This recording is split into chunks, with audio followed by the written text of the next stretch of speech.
নমস্কাৰ মোৰ অসমবাসী ৰাইজ মোৰ পেৰেডি কিচেন চেনেলটোলৈ আপোনালোক সকলোকে স্বাগতম। মই আজি এটা নতুন ৰেচিপি বনাম।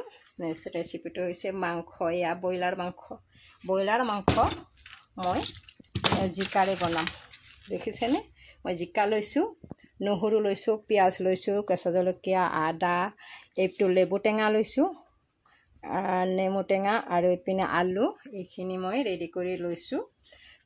নেমুটো লৈছোঁ মই এইটো কাৰণে, মই এইটো কাটি মাংসত কাটি থৈ দিম, তাৰ ৰসটো মাৰি থৈ দিম। এতিয়া মই নেমু টেঙাখিনি আতি ধুনীয়াকৈ মাৰি থৈ দিম কিছু সময়, কাৰণ নেমু টেঙা দি থ'লে মাংসটো ভাল হয়, ইয়াৰ বীজাণুও যায়। যিহেতুকে ব্ৰইলাৰ মাংস হয় আৰু লগতে মাংসটো লোকেল মাংসৰ নিচিনা হয়, সেয়েহে মই নেমু টেঙা দি ধুনীয়াকৈ অকণমান ৰাখি দিছোঁ। এনেকৈ থাকিবলৈ দিওঁ। এতিয়া মাংসখিনি 20 মিনিটমান মই ৰাখি থৈ দিছিলোঁ, হৈ গ'ল। এতিয়া মই গেছটো জ্বলাই কেৰাহীটো পাতি ডাইৰেক্ট বহাই দিছোঁ, মানে একো তেল নিদিয়াকৈ মই এনেকৈ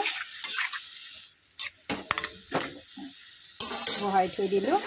এতিয়া মই একো নিদিম, কিছু সময় এনেকৈ থাকিবলৈ ঢাকনি মাৰি দি দিছোঁ।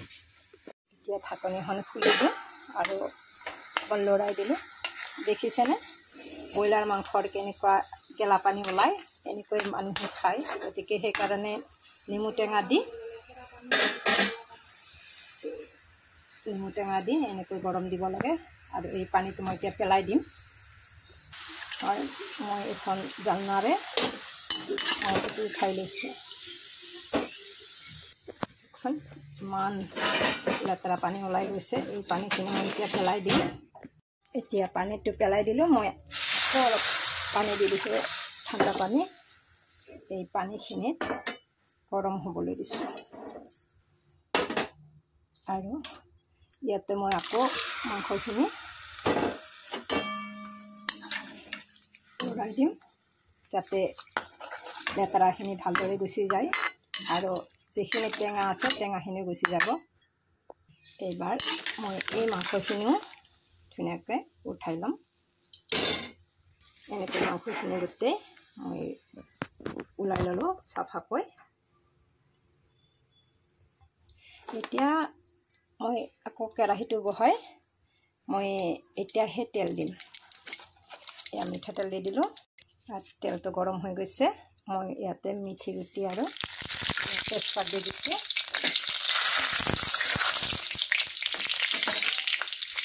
তাৰ লগতে কেঁচা জলকীয়া দুটা দি দিছোঁ।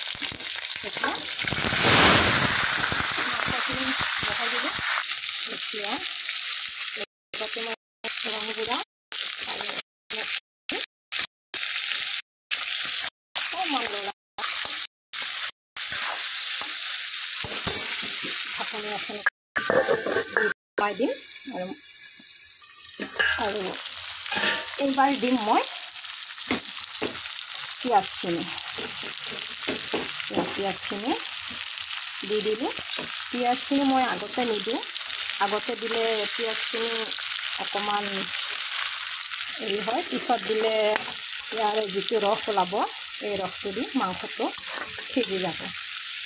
এতিয়া পিঁয়াজটো পিছত দিলে ৰস ওলায়, সেইকাৰণে মই পিঁয়াজটো পিছত দি দিছোঁ। আৰু লগতে এয়া বটি ৰাখিছিলোঁ নহৰু, আদা, এইপিনে আৰু জলকীয়া অকণমান দি মই বটি ৰাখিছিলোঁ, এইখিনি মই একেলগতে মিলাই লৰাই দিলোঁ।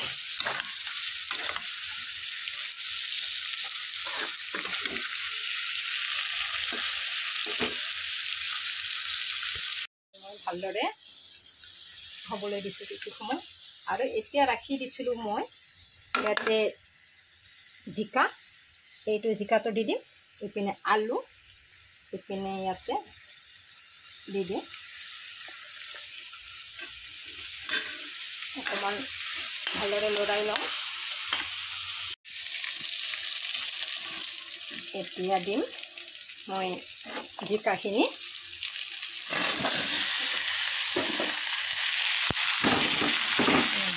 দি দিলোঁ।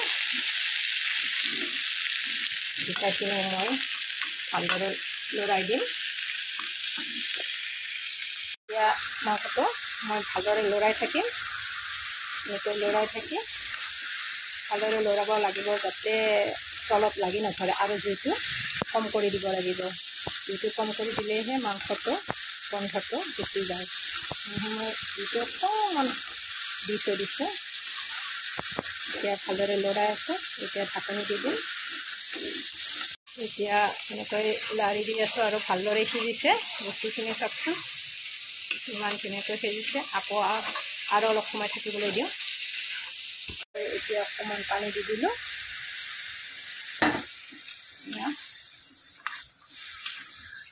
পানী বেছি নিদিওঁ মই।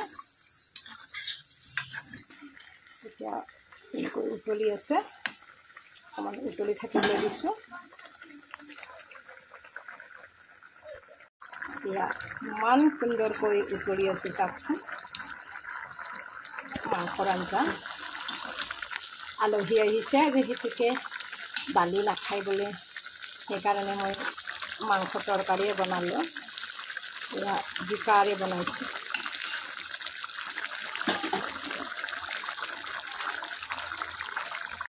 মই গেছটো নুমাই দিওঁ। গেছটো নুমাই দিলোঁ। চাওকচোন ইমান ধুনীয়া কাঢ়া হৈছে আৰু দেখিবলৈও বহুত সুন্দৰ হৈছে। গতিকে এনেকৈ আপোনালোকে বনাই খাই চাবচোন। ভাল লাগিলে ভিডিঅ'টো লাইক, কমেণ্ট, শ্বেয়াৰ কৰিবলৈ নাপাহৰিব।